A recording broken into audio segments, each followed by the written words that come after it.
kujaribu na sio baya. Basi kwa nikachukua sufuria yangu mwenyewe nikaweka maji natoka weke kama mpaka humu.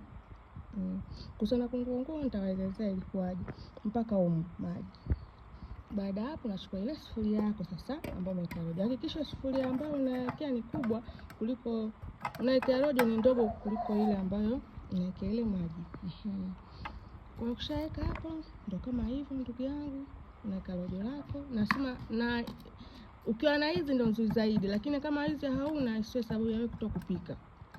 Sema tu wewe makini, unajua hizi, si unajua hizi sifa zake inakuwa iunguze. Afunika vyako. Hapa nilificha hapa kulikuwa Kasimu nini bwana unaniharibia mama hapa nilificha kugi ni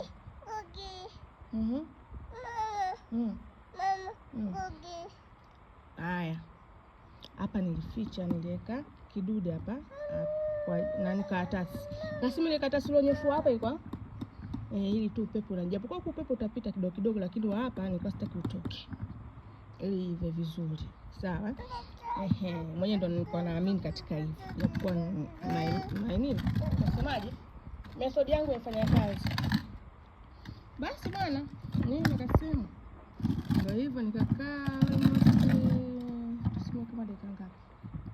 Dakika 45 mpaka 50. Moto unaweka mdogo tu usika kufoka. Kawaida tu mdogo kuendesha. Hiyo sababu kufanya hivi maji yaliisha alafu mimi nilikuwa nimetoka kidogo. Nilikuwa nashughulika na huko Kasimu.